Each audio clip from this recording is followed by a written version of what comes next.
How's it going, guys? Welcome back to TheBlueShifting and welcome back to SeaBed. Man, it feels like it's been forever. I think it's just because a lot of stuff's happened in my life since I last played this game, but it feels like it's been ages since I played it, so forgive me if I forget some tiny details.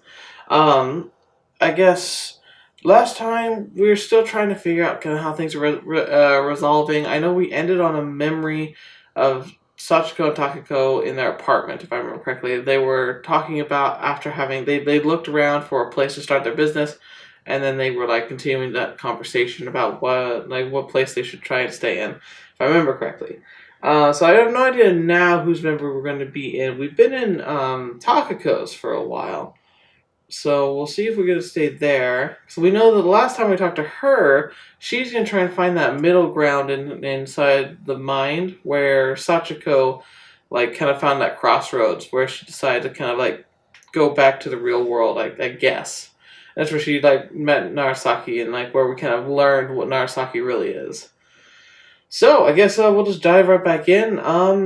Yeah, just like that wasn't a whole lot to say last time, so I guess like there's no real comment to talk about. But you know, if you have something you want to add, I'd love to hear it, of course. But I also know you're busy. I mean, this is the day after Thanksgiving, so if you're like, you know, if you celebrate that, you know, I know it's a big weekend. I'd be surprised if you're even watching this. And then for those of you who don't celebrate Thanksgiving, you know, just carry on, I guess. I actually bought a couch today. That's interesting. It's something we've needed for a while, so I'm looking forward to it. But it's still nerve-wracking putting down that much money for something. But yeah, anyway, we'll play the game. That's what we're here for. So let's do all this. Let's do this. The shower I hoped would help wake me up.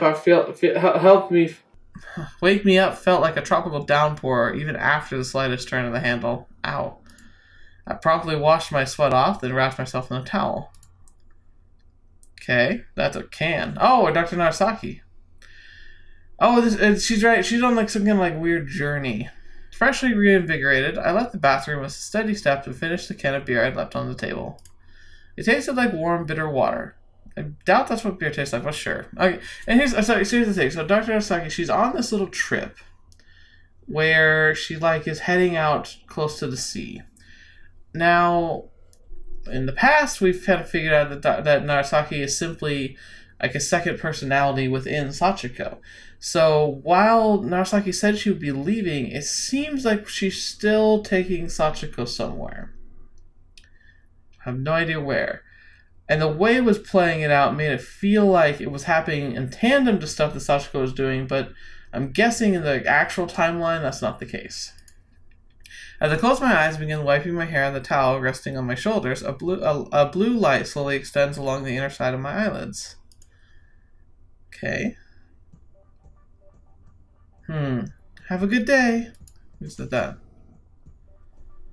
A cold gust of wind rattled the collar of my coat as I stepped out of the hotel. I left the still fairly deserted shopping district and continued down the barber shop I saw by the park. A young woman with glasses seemed to be in the process of opening the shutters and setting up the signboard of the establishment. Our eyes met. Good morning. The woman made a curt bow. Are you open? Yes, just a moment ago. Do come inside. She's gonna get a haircut, so you're gonna like cutting Sachiko's hair? That could be shocking. She opened the glass door with a tall Perchira houseplant right next to it and urged me inside. There was only a single chair in the classical Western interior.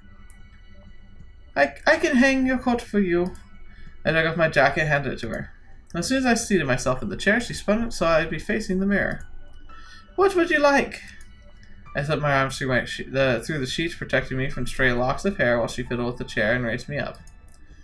Just a regular haircut. Oh, and some shampooing as well. Okay. What kind of haircut would you like?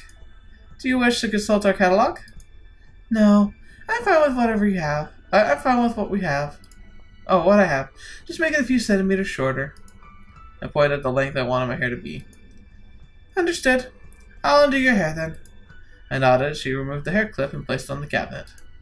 I felt my head being pulled backward as she brushed my hair. I closed my eyes and inhaled a breath. However, I was suddenly pulled out of my slumber by the chirping of some bird. I opened my eyes and looked at the mirror to see a birdcage by the register with a red parrot It says cocking. I'm not sure if that's what you intended, author. Cocking its head with it. Maybe like pitching it sideways, maybe? The barber sprinkled and brushed my hair with experienced motions. She was about to place the scissors against my head when our eyes met in the mirror. She made a few exaggerated blinks like a character from some Western cartoon. Is this how long you would like it? Yeah, that's about right. A narrow room held a register, sofa, a chair, and a mirror for cutting hair, a cabinet with the usual barber items inside, and an indoor plant. Glancing around, I also spotted a small old TV to my right near the ceiling. Oh, it's like mounted on the wall. I was like, what? I could see the reflection of my face in this dark screen. Could you please not move your head? Oh, sorry. Would you like me to turn on the TV? As you can see, it's pretty old, so I can't vouch for the quality of the screen. Oh, that's okay. I don't really want to watch TV. I heard a sharp slicing sound, after which a lock of my hair fell into my knees. You have nice hair. You think so? You spend a lot of time maintaining it. I could feel the sheet on my shoulders getting heavier as my hair gradually piled up on it with each new slice from the barber's scissors. Do you come from the city? You can tell. I can more or less tell from the way you're dressed. That coat was brand new, wasn't it? And it's from a minor brand, too. You won't find things like that around here. You're probably right. They say something along those lines in the store, I think. You're pretty knowledgeable about these things, aren't you? You could say it's a hobby of mine. Oh, do you work alone in the shop? Yes, I used to work at Harajuku. Whoa, isn't that like a hotbed for the industry? The barber let out an embarrassed laugh. Well, things have changed. At one point, we had a barber boom of sorts and accepted lots of jobs, but most people these days seem to prefer cheaper options located closer to their homes. As you might imagine, the whole thing kind of faded out over time. And now you're back here in the countryside. Yes, but I'm glad I made that choice. I get customers just because I have a reputation of having worked in a big city. I saved up money, and during those days, I have no problem establishing my own shop over here. Yeah, that sounds pretty nice. Where are you from? I'm from Kyushu. Kyushu, actually. I see. I've never been there myself. My hometown is famous for its hot springs. Oh, that sounds nice. We also have a port not unlike the one in this town.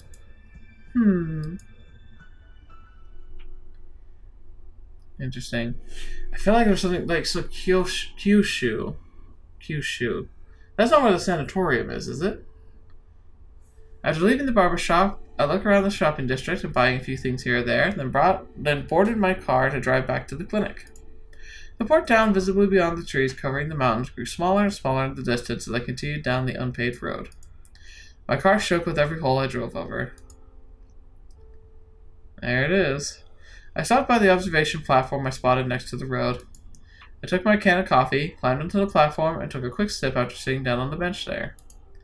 I could see the entire port town. I took another sip while observing its architecture from a distance. I let out a breath and gave the scenery another scrutinizing look. It was made better than I expected. I couldn't spot any disparities between it and the road I took to Fujisaka Mansion. There was not a single detail wrong with the town either. The shopping district's arch and sudden breakwater just outside it by the ferry boarding platform looked suspiciously like my hometown.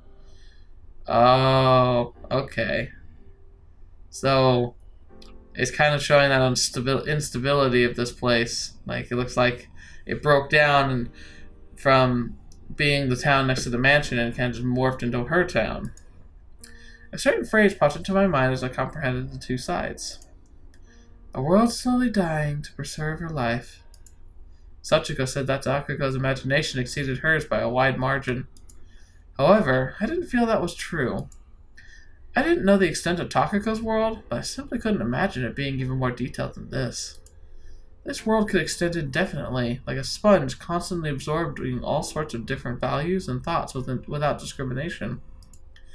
And that meant I could finish my job here without worries. I took out a few pieces of paper from my jacket's pocket. So yeah, we're still in Sachiko's mind. The way to the clinic was scrawled on one of them. I wrote that one down before coming here. The others were pages of a diary. Her memories.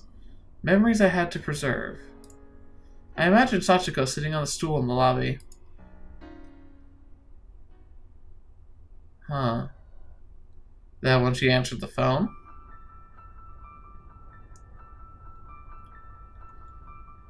Okay. Ooh, it's getting intense.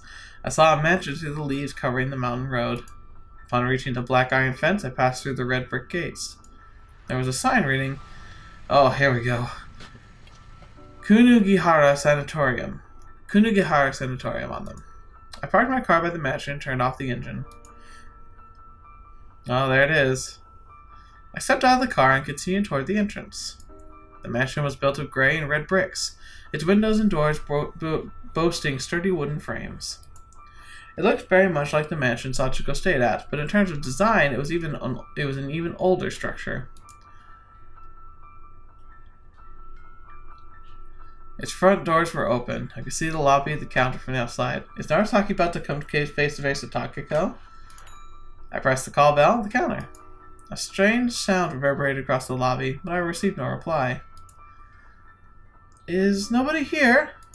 Somebody glanced at me through the door window on the other end of the lobby. After our eyes met, the person disappeared. I hurried to the door.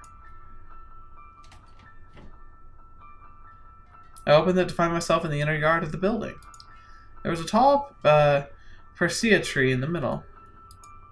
I spotted the back of a woman with braided hair moving toward the west wing. That's probably Lily. Oh, are you a guest? Hearing a voice from above made me turn around. When I saw I saw a woman in a nurse's outfit looking at me through the guardrails of the building's roof. I'm sorry. I'm sorry. I rang your bell, but no one came. So, my apologies. I'll be down in just a minute. She let go of the guardrails and disappeared, but then her head popped up again. You can wait in the lobby. All right. Miyako. I returned to the lobby and checked the clock. It seemed to be around noon, in winter. The glass panel covering the pendulum reflected my face. I fiddled with my bangs for a while. When I straightened my back, I felt a sharp pain in my neck. When I slid my hand underneath my scarf, I found a piece of hair sticking to my neck. Sorry to have kept you waiting. The young woman with the nurse outfit appeared in the lobby. Oh my gosh, this is freaking trippy. This is ooh. Hello. Hello. I'm Koma Miyuko. I work here as a nurse. I'm Narasaki Hibiki. What brings you here?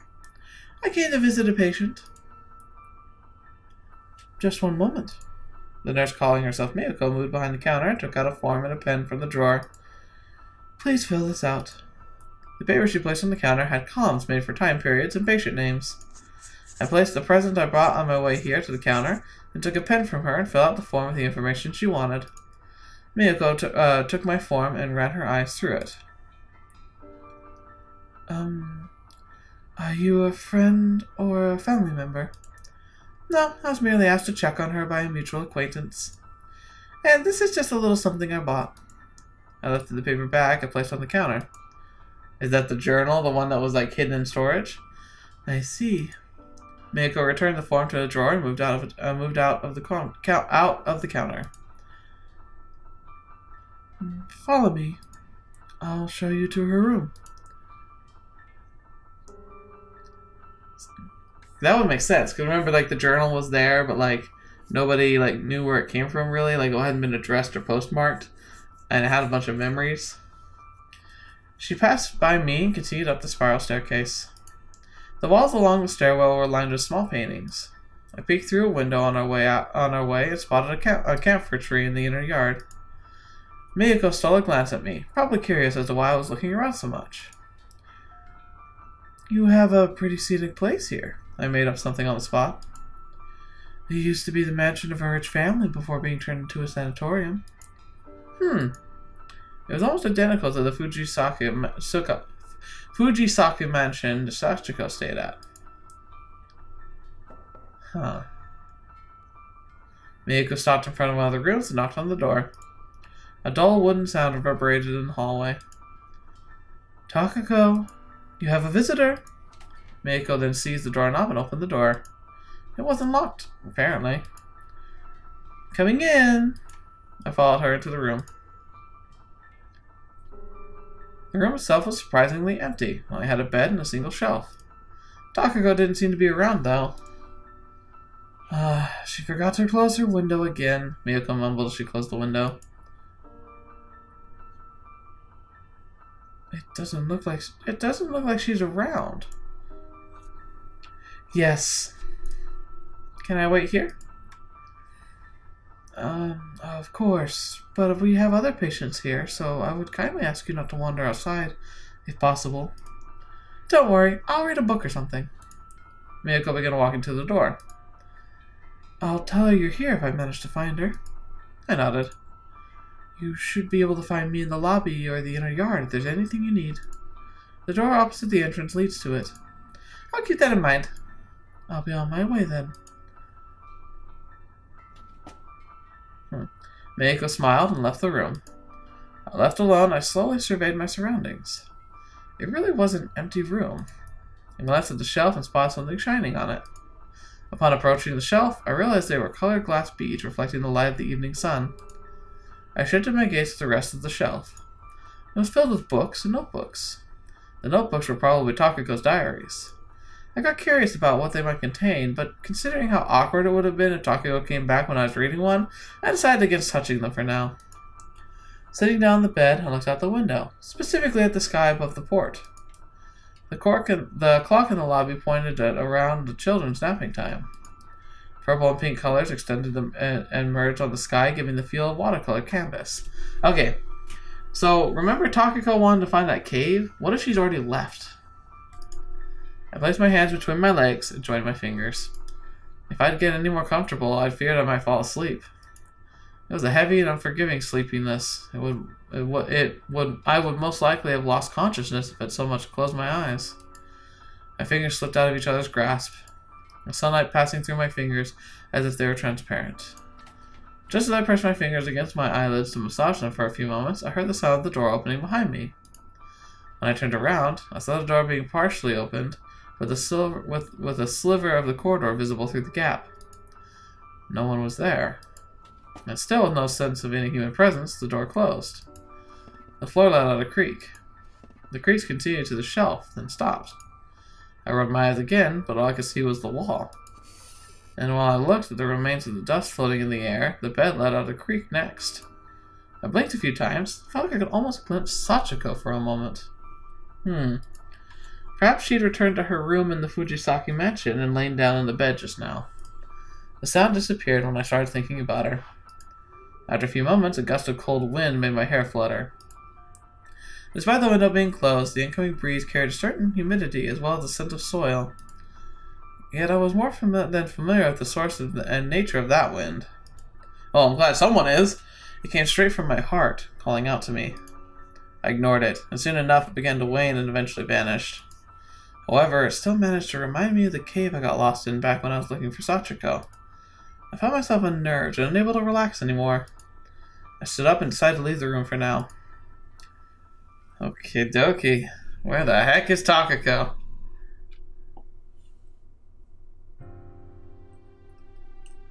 What the heck is happening?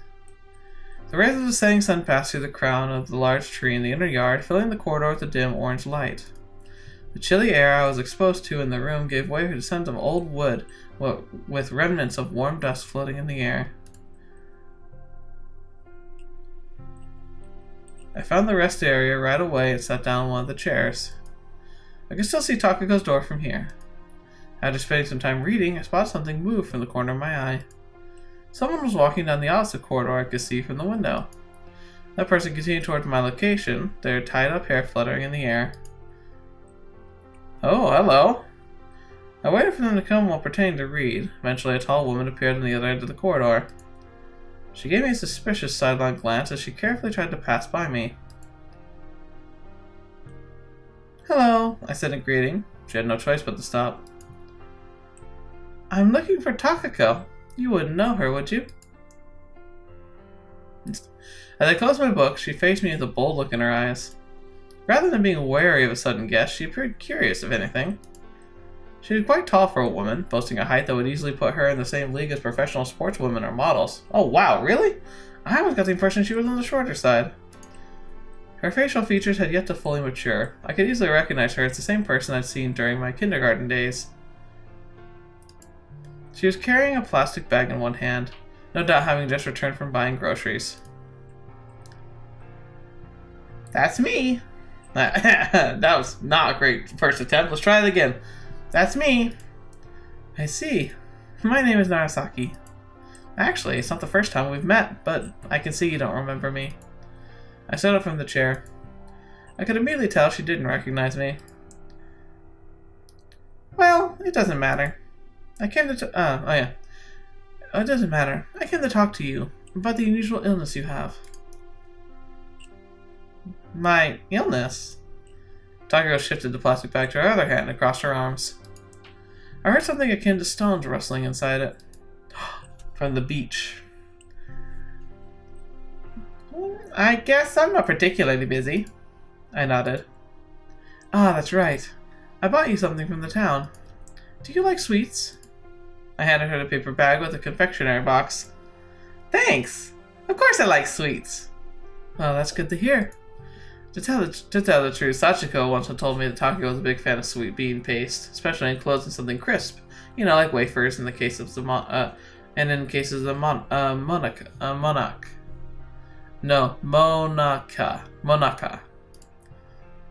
It's been a while. It's been excuse me.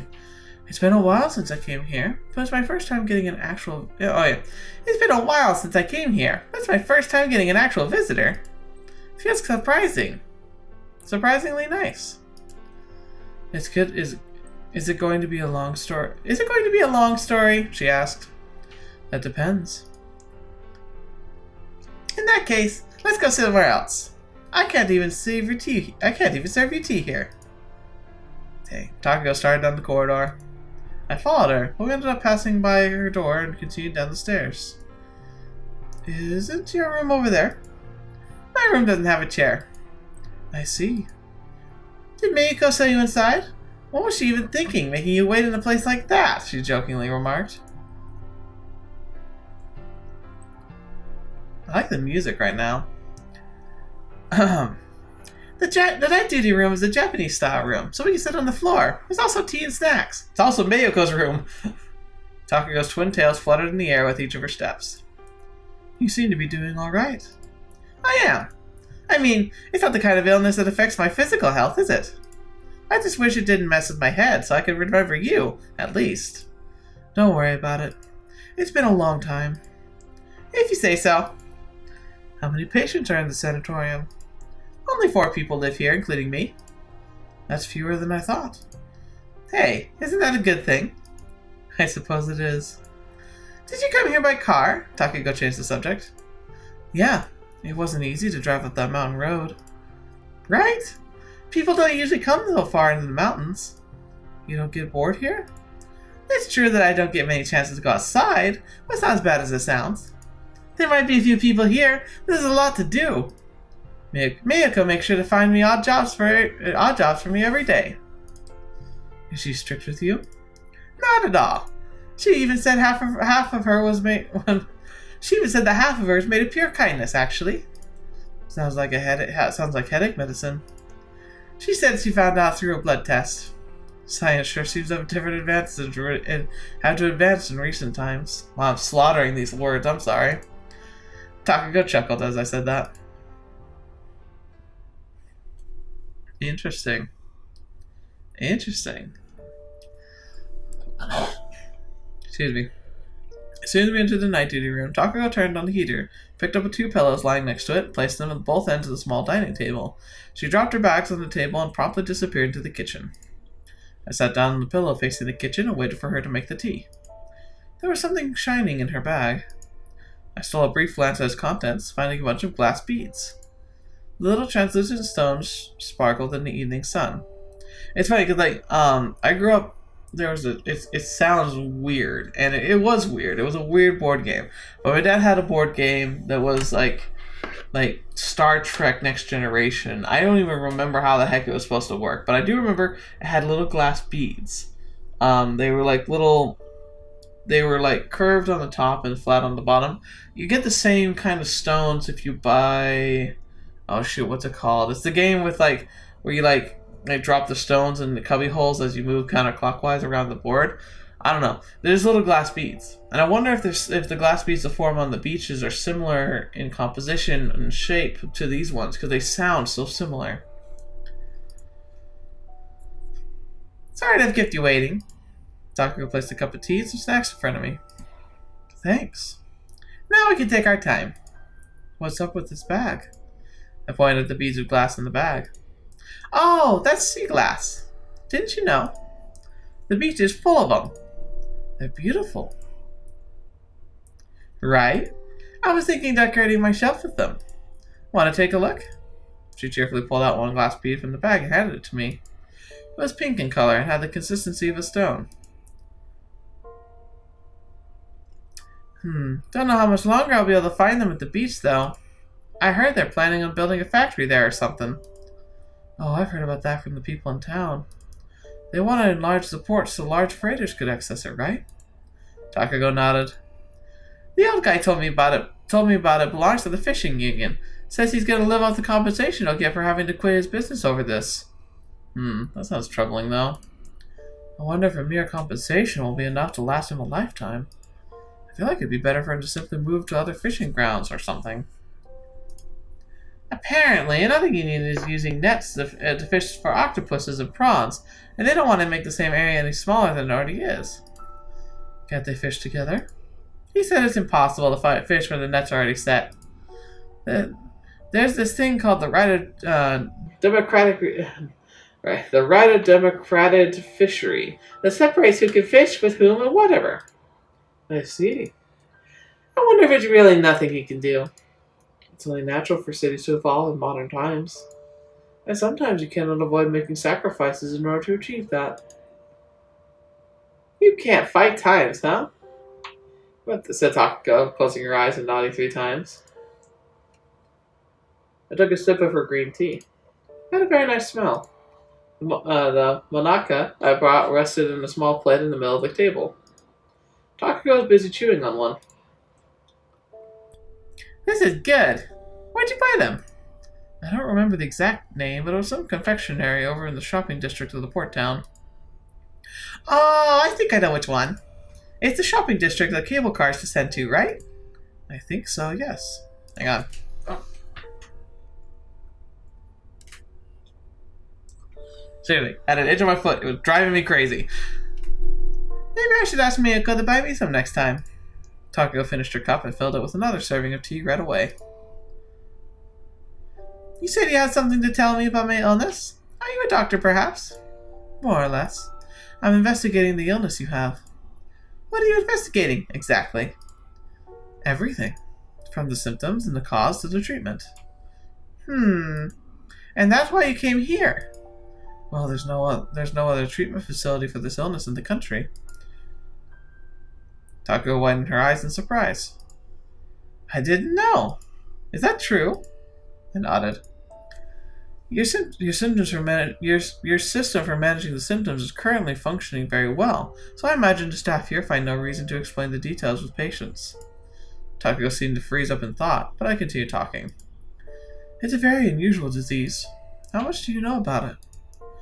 I lost a part of my memories after my ears start ringing. That's all I know. Takako gave me an anxious look as I considered where I should start from. You're right about the relationship of the 2 symptoms. However, you seem to have the order backwards. Your ears start ringing after you lose your memories. It's an autonomic panic response to the traumatic event, which, in this case, is memory loss. Do you know anything about the other symptoms?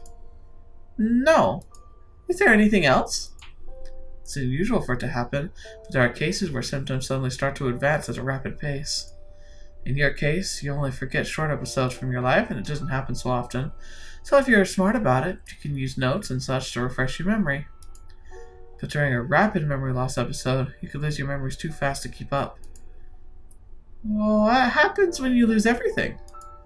The patient forgets who he or she was completely. Takako knitted her brows. That only happened in a select few patients, though, so don't worry too much. Can I ask something weird? What is it? Can patients that lose all their memories just end up disappearing altogether? Like a wisp of smoke? Is this some urban legend? A person who was here longer than me said they heard something like that. I curled the corner of my lips into a smile. That sounds like a magic trick. Yeah, Takako answered, making a faint smile at herself. I almost thought you and Sanae were trying to pull one on me. I shook my head. I don't know anyone by that name. Takako took a bite out of the monaka. Yes, monaka. As she still had in her hand. However, losing your identity might not be that different from turning into smoke in the world.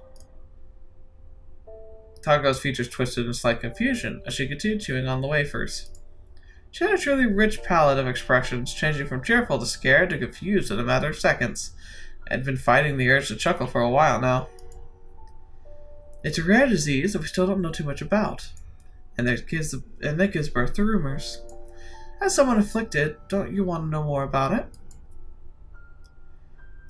Is there more? Takako asked as she gulped down the monaka. I placed my empty cup on the table and stood up.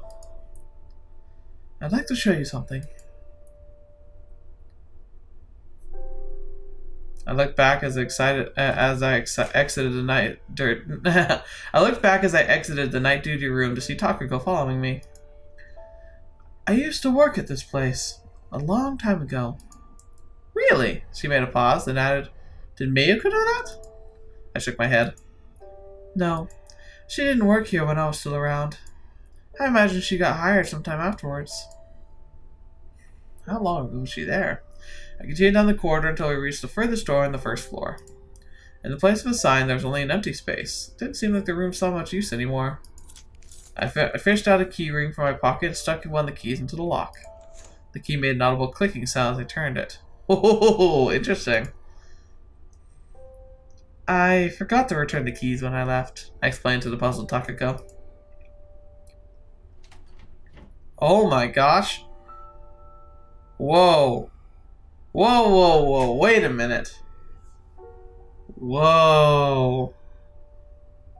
Holy crap. So the clinic's part of the Mind Palace. And is this where Sachiko and Narasaki would meet? The outside would adapt to what Sachiko needed it to be, but essentially this is where the magic What the heck? I stepped through the door into a familiar consulting room. I was a little worried, considering all the changes the building underwent over the years, but it looks like my room remained more or less unchanged. Everything from my desk and bed to the chair had been left untouched. Even my favorite coffee cup was still there. I couldn't spot any dust covering anything. All the medical records were still lying on the desk as I left them. I felt almost like the room was still in use. I entered, with Takako following close behind. Is this the old consultation room? Yep. You don't seem to have a doctor here right now, but in the past, this is where we performed the examinations and such. Takako looked around the room. I picked up one of the medical records while she investigated my shelf. Upon closer inspection, I realized that most of the pages were torn out. I turned to Takako. Takako had gone further into the room and was now looking into a silver bucket on the floor. It was full to the brim with gray ash. What the? Did someone have a bonfire here? I wonder. I took out the necessary records from the shelf, lined them on the desk, and sat down. These are records of symptoms we discussed. I logged everything I found out over the few years I worked here with patients. A bunch of medical records in German, diary notebooks, and pictures lay scattered on the desk for Takako to see. You've got pictures. I took them, hoping they would help me fight the memory loss. I also have tapes with recorded conversations. However, they didn't do much good in the end, as people are rarely conscious of their look or voices and don't usually associate them with memories. Ah, here it is. See, I'm in this one too. I took out one of the pictures from the file and handed it to Takako. You look just like you do now. I smiled. Takako looked over the other pictures in the medical record. All of them were black and white, faded with age. In some of them, I couldn't even recognize the patients anymore. What's this one of?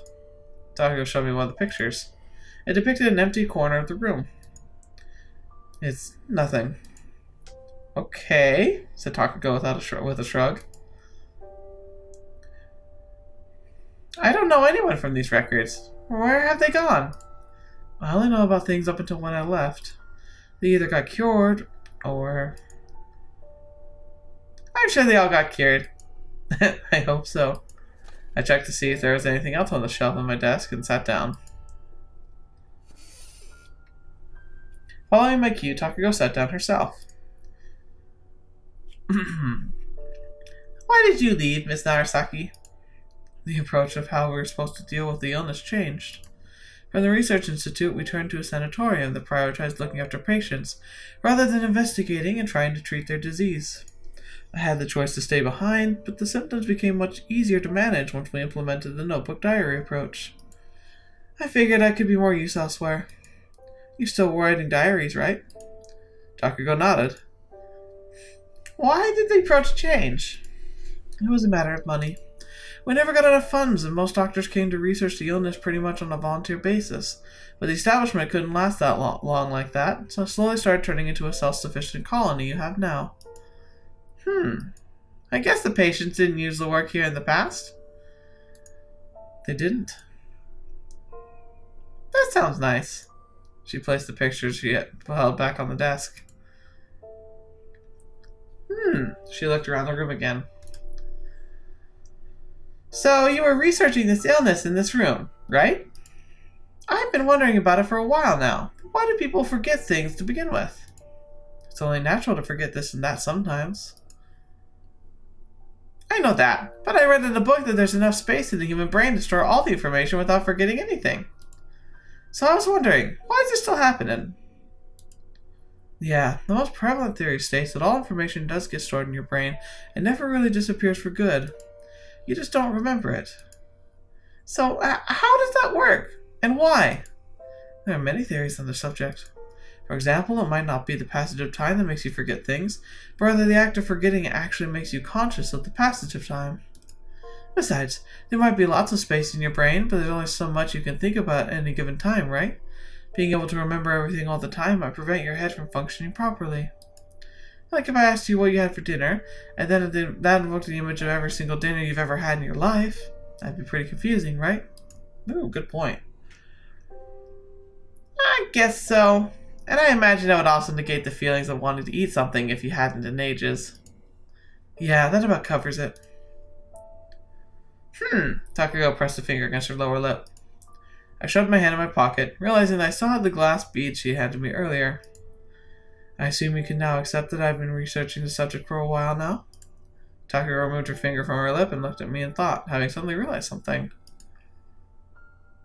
Yeah, and you said you wanted to tell me something about my illness. To tell the truth, I came here to ask you for 2 favors. Favors? What do you mean? I want to try something on you. If it goes well, you might get cured. As long as I don't have to do anything with needles. Don't worry, it doesn't. It just needs a little dedication on your part, that's all. So what do I need to do? I just want to confirm one thing before we begin. Did you get my parcel? Huh? There has to be a parcel addressed to you. A hint of recognition lit up on Takako's eyes. Are you talking about the notebook? Did you send it to me? Yes, that one. That's the one. So you got it. Did you write it? She carefully asked. I shook my head. I know you have questions, but I myself have no idea who wrote that. I just found it in the library. Takako, having unconsciously risen from her chair in the meantime, sank back into it. I see you've already read it. It was full of episodes from Sachiko's life and my own. Things that only the two of us would know. Did it prick your curiosity? Of course! Did you really not know anything about it? I really didn't. I just found it. I tried looking for the person it belonged to, but couldn't find anything. I'm sorry. It didn't seem like she's ready to give up, though. Silence descended in the consultation room for a while. Is there anything else you want to know? I asked. Then, why did you send it to me? She asked after a short pause. When I gave the diary a look, I realized it contained a lot of information about you. I figured it might help you with your memories. Takako let out a sigh.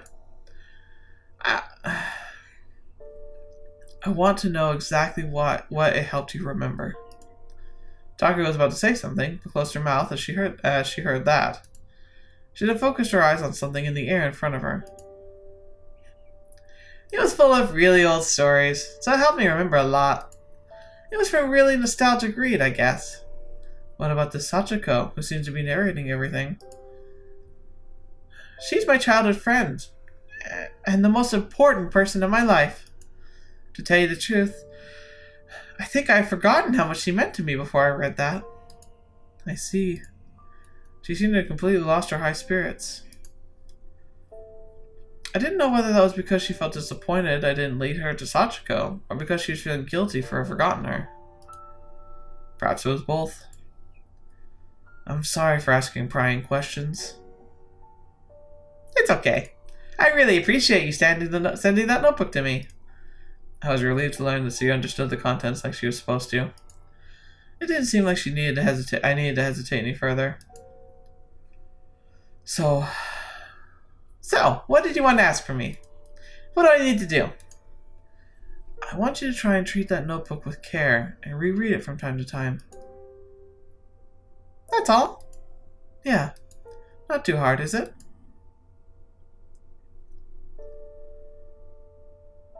Well then, I began tidying up the records scattered on the desk. Takako tried to help, but being unable to do much without knowing what files and pictures belonged to, she soon gave up. Those weren't the tidiest records in the world to begin with, so it didn't really take that long to throw them together by myself in any case. Takako gazed absent-mindedly at my hand while I stuffed the medical bag records previously resting on the edge of the desk into my bag. It's just an old thing of mine. I accidentally left a couple of them here. I accidentally zipped up the bag. After we left the consultation room, I locked the door behind us. I won't need this anymore, so will you return them for me? I took out the bundle of keys and handed them to Takako. Should I give them to Miyako? Yeah. Is that your other favor? Yep. Takako gave the bundle of keys a long, hard look. Are you leaving already? I've got some other business to take care of. I'll leave after looking around this place for a bit. Want me to show you around? That's nice of you, but I want to do it alone at my pace, if possible. If you say so. Well then, I waved Takako goodbye and left her behind in the corridor. Oh my gosh. What is even happening? I spent some time investigating the sanatorium after splitting from Takako. The nurse told me not to loiter around too much, so I decided not to go upstairs from the room I'd been shown. At a closer look, the interior of this place slightly differed from the Fujisaka mansions. Both had big camphor trees in the middle of the inner yard, though. I could see a roof in the distance through the branches. I left the building through the back door of the lobby and continued down the usual stone path to the library. However, the door was locked, and I'd already handed my keys to Takako. Well, it wasn't like either Kazuo or Lily would be here at any rate. Wait, why wouldn't they be? I found the nurse working at the flower beds as I returned to the inner yard. It probably would have been awkward if she spotted me as I tried to inconspicuously pass by her, so I figured I might as well initiate the conversation myself. Oh, she turned to me. There she is. Have you met with Takako? Yeah. That's good. What are you doing here? I expected she'd ask that. I saw the roof in the distance of the second floor and got curious. Ah, the library. It's closed right now. I see. It opened during the weekend or on holidays. You're more than welcome to drop by later if you want to see it from the inside. If I get the chance. The nurse Takako called Miyako made a gentle smile. Her breasts were larger than the originals, but among all the people I'd met here, she undoubtedly resembled Sachiko the most. Interesting. Though her social anxiety made Sachiko show a little emotion on her face, she was actually a very gentle person at heart. Those who understood that would have a hard time telling those two apart. So, once again, it's kind of confirming that Miyako is kind of an alternate version of Sachiko, specifically highlighting her undercurrent behavior and mannerisms. Is something the matter? Miyako asked. Oh, I just thought the flowers were pretty and colorful for the season. Those are called primroses. They're winter flowers. I've never heard that name before. Is growing flowers a hobby of yours? Not really.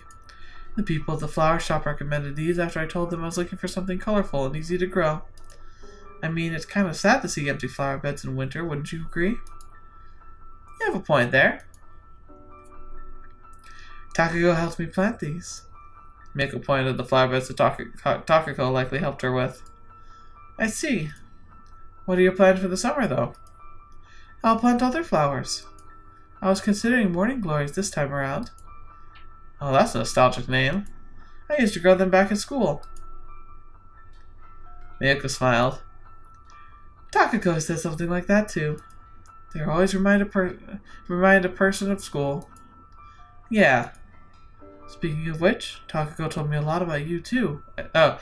Speaking of which, Takako told me a lot about you too, I said, changing the subject. Nothing too strange, I hope. No, nothing bad. She was simply telling me about her friends here. I'm glad to hear that. The nurse made an exaggerated sigh and stood up while brushing some of the sweat off her forehead. After a bit of small talk, I realized that the sky had begun to grow orange in color. Right, I promised to make a call around this time. A call? I'm sorry, but could you let me use the phone in the lobby? You can use the one in the office. The phone we have in the lobby needs coins to operate. That's okay. It won't take long anyway. Then feel free to use whichever phone you like. Thanks. I'll go make the call now. Okay. Take care. I started towards the door leading back into the building. Before entering, I stole a final glance at Miyako and saw her waving at me goodbye. Things are getting crazy.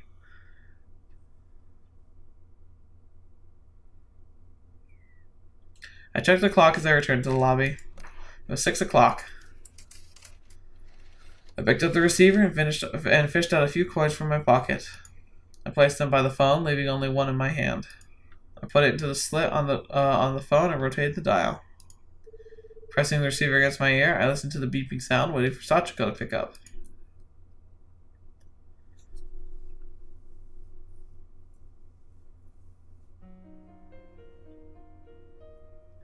Interesting.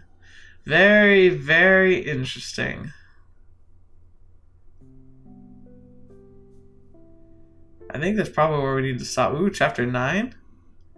Return. I'm guessing this might be the last chapter. We're kind of about to reveal exactly what's finally happening. Oh no! What's happening here? Oh, that's really sad.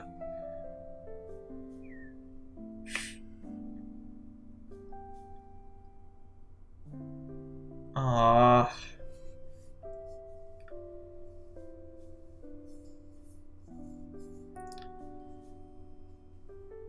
Let's play a little bit more, just a tiny bit. Good morning, Sachi. I feel like I heard Takako's voice. I opened my eyes to see an elaborately designed ceiling. Set up, I fixed the shoulder of my strap to my nightgown. The side of the Victorian sofa and the fancy chest of drawers with the plant on top had grown familiar to me before I knew it. It felt similar to how I did when I stayed at my grandparents' place for an extended amount of time. Pulled the feather-filled sheets closer to myself and inhaled a deep breath. The scent made me think of home.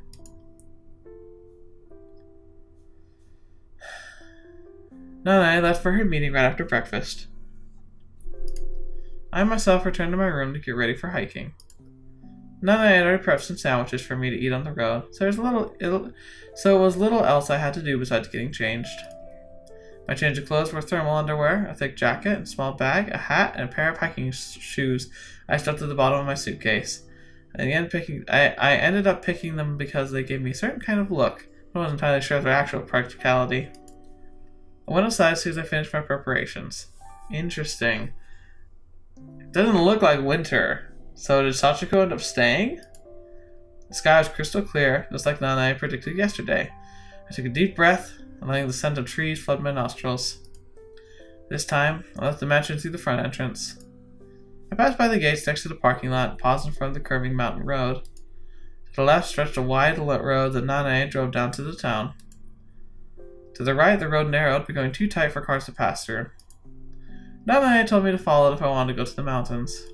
I took out the hiking map for beginners that was left in the lobby and continued towards the first of the marked destinations. I checked my watch to see if it was 11:30. Oh wait, now that I'm thinking about it, I think she did say she wanted to go hiking last time we saw Sachiko. The path for the hiking course was actually better paved than the road Nanae used to drive me to the mansion. It was surprisingly flat, too. I climbed a few stairs here or there, but there were no steep slopes like I've been expecting. The songs of the birds echoed across the area. Whenever their chirping became somewhat louder, I paused to look for them in the tree branches or among the rocks. Thus far, I discovered a durian red starta, a pale thrush, and a brown-eared bulbul. Wow, crazy names. All of them were the bird encyclopedia Kozo found for me. This mountain seemed to have a surprising number of birds, just like Nanae said. The scenery peeking through the thick woods is the same one I saw when Nanae drove me up to the mansion. A range of mountains and a sea, clearly visible in the distance. Besides that, I only spotted a moss-covered old temple, a relatively high waterfall hidden behind the surrounding trees, a shallow river running between the rocks, and a small, ancient-looking dam. I spent some time looking at each new thing I discovered, and when I found none, I instead looked for birds. I reached my destination, the observation platform, by 12 o'clock. As I climbed up to it, the scenery of the southern sea extended before me in the distance. The land here curved from the east and continued to the other end of the sea. The green lands and the azure sky seemed almost like they went on forever, all the way to the very edge of the world under that already boundless blue sky. I sat down on the bench I found on the platform, placing my bag by my feet. I had a quick sip from my water bottle I kept in my backside pocket, and then took out my sandwiches and began munching away on them. There was not a soul around. It might have been too early for the New Year's season, or perhaps this place was always this deserted. I honestly couldn't tell, but the fact remained that the air was completely deserted. I turned around and looked the way I'd come from, but saw no trace of anyone having ascended the path behind me. I listened to the chirping of birds as I ate. A bird landed on one of the tree branches above me. It was a species I'd already spotted before. It was fun to find birds hidden in the scenery. I couldn't recognize most of them, but whenever I found one I did, it made me happy. Bird watching might have been a much more fun hobby than I thought. I wonder if I could make out the birds better if I had one of those binoculars. If I memorized the voices described in the book, I could probably spot and recognize way more species than I do now. I went hiking today just because I figured it'd probably be a waste not to. But it ended up being much more fun than I expected. I had no companions to talk to, so I had no choice but to entertain myself solely by observing nature, looking for more animals or interesting trees. Takako would have probably spotted a lot more things than I did. But that only meant I had more things to look forward to in the future. I inhaled a breath that rose to my feet, my body feeling somewhat heavy. It was about the time to start heading home. She even calls it home.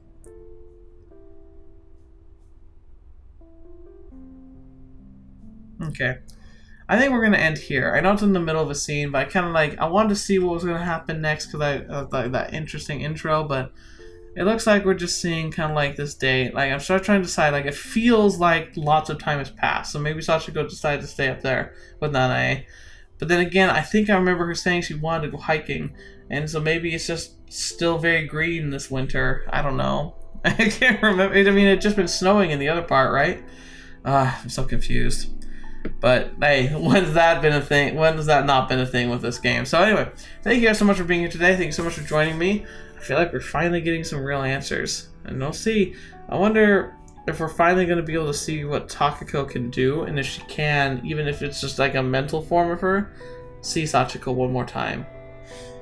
It's interesting. But hey, what an awesome story, right? So cool. So just intense and in depth. I'm really happy I picked this one. But anyway, I'm getting tired. I'm sure you're getting tired of whatever, probably watching this video. And we've got more to do today. It's going to be a fun weekend, hopefully. So guys, thank you so much for being here today. Thank you so much for spending your time with me. And as always, it's been a pleasure. You guys are great. I can't wait to read your future comments. I can't wait to hear from you. And I can't wait to continue sharing wonderful visual novels with you. So until the next video you watch with me, or whatever you see me in next, I'll see you there.